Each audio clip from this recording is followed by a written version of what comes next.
बहुत समय पहले चीन जैसे एक समृद्ध देश में अलादीन नाम का एक लड़का रहता था। उसका पिता मुस्तफ़ा एक गरीब दर्जी था। अलादीन बचपन से ही थोड़ा लापरवाह और खेल कूद में रहने वाला बच्चा था। वह काम से बचता था और गलियों में दोस्तों के साथ समय बिताता था। उसकी माँ उसे बार बार समझाती, मेहनत के बिना जीवन नहीं सुधरता, लेकिन यह बात अलादीन के समझ के बाहर की थी। समय बीता और उसके पिता की मृत्यु हो गई।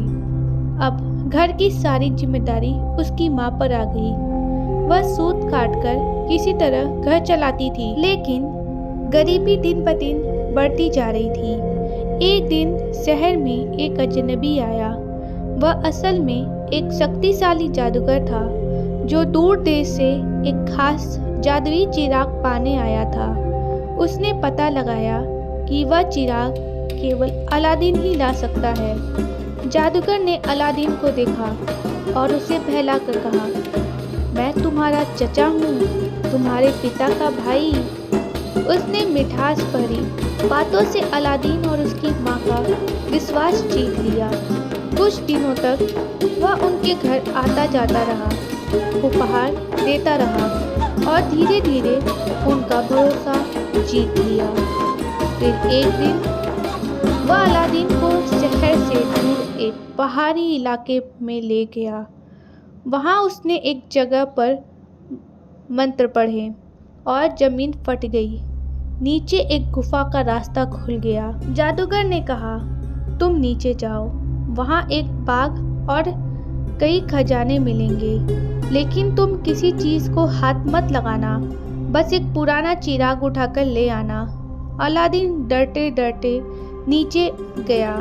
उसने देखा गुफा के अंदर अद्भुत बाग था, जहाँ पेड़ों पर हीरे जवाहरात जैसे फल लगे थे। उसने उन चमकदार चीज़ों को छूने से बचते हुए आगे बढ़ा और आखिरकार उसे एक पुराना साधारण सा चिराग मिल गया। वह चिराग लेके वापस आया। जैसे ही वह ऊपर पहुंचा, जादूगर ने कहा, पहले चिराग मुझे दो। अलादीन को कुछ अजीब लगा। उसने कहा, पहले मुझे बाहर निकालो, फिर चिराग दूंगा। जादूगर गुस्से में आ गया और उसने गुफा का द्वार बंद कर दिया, जिससे अलादीन अंदर फंस गया। अंधेरे में अकेला बैठकर अलादीन घबरा रहा था। उसके आंसू आने लगे। उसने भगवान से मदद मांगी। तभी उसने अपनी उंगली पर लगे अंगूठी को रगड़ा, जो उसे जादूगर ने दी थी। अचानक एक जिन्न प्रकट हुआ और बोला, मैं इस अंगूठी का दास हूँ, क्या हुक्म है? अलादीन ने तुरंत कहा, मुझे यहाँ से बाहर निकालो। और वह बाहर आ गया। घर पहुंचकर उसने अपनी माँ को सारी बात बताई। उनकी हालत बहुत खराब थी। घर में खाने को कुछ नहीं था। जब अलादीन ने सोचा कि इस चिराग को साफ कर लिया जाए, जैसे ही उसने चिराग को रगड़ा, एक और शक्तिशाली जिन्न प्रकट हुआ। वह बोला, मैं इस चिराग का दास हूँ, जो कहोगे वो कहूँगा, क्या हुक्म है मेरे आका?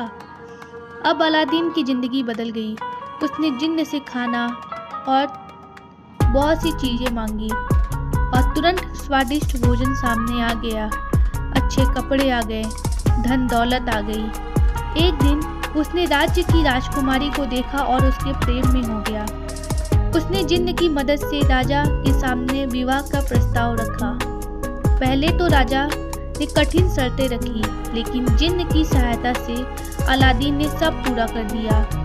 राजा ने विवाह की अनुमति दे दी और अलादीन का विवाह राजकुमारी से हो गया। जिन्न की मदद से उसने एक भव्य महल बनवाया, जो किसी भी राजा के महल से अधिक सुंदर था। लेकिन कहानी में मोड़ अभी बाकी था। वह जादूगर अभी भी जिंदा था। उसे पता चला कि चिराग अब भी अलादीन के पास है। वह एक चालाक योजना बनाकर शहर में आया। वह चिल्लाने लगा, पुराने चिराग के बदले नए चिराग ले लो। राजकुमारी को यह मजाक लगा उसने अनजाने में पुराना चिराग उसे दे दिया। जैसे ही जादूगर को चिराग मिला, उसने जिन्न को आदेश दिया, महल और राजकुमारी को दूर देश ले जाओ। एक ही पल में सब गायब हो गया। जब अलादीन को ये बात पता चली तो वह बहुत दुखी हुआ, लेकिन उसने हार नहीं मानी। उसने अंगूठी वाले जिन्न की मदद ली और दूसरे देश पहुंचा। वहां उसने चतुराई से जादूगर को धोखा दिया और उसे मारकर चिराग वापस ले लिया। फिर उसने जिन्न को आदेश दिया और अपना महल व राजकुमारी वापस ले आया। लेकिन कहानी यही खत्म नहीं होती मेरे दोस्त। जादूगर का एक और शक्तिशाली भाई था जिसने बदला लेने की ठानी। वह एक फरेबी का रूप धारण करके महल में घुसने की कोशिश की और मौका देखकर अलादीन को मारने की कोशिश की।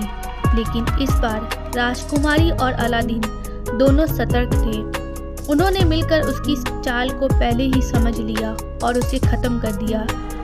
अब कोई खतरा बाकी नहीं था। अलादीन ने समझा कि असली ताकत जादू में नहीं, बल्कि मेहनत और न्याय में है, बल्कि समझदारी और साहस में भी है। उसने मेहनत और समझदारी से अपने राज्य को संभाला और अपने परिवार के साथ सुखपूर्वक जीवन बिताया। और अंत में उसने चिराग के जिन्न को भी आज़ाद कर दिया। और इससे हमें ये शिक्षा मिलती है, बिना मेहनत के मिली चीज़ स्थायी नहीं होती। लालच और धोखा अंत में हारते हैं। बुद्धिमानी और साहस सबसे बड़ी शक्ति है।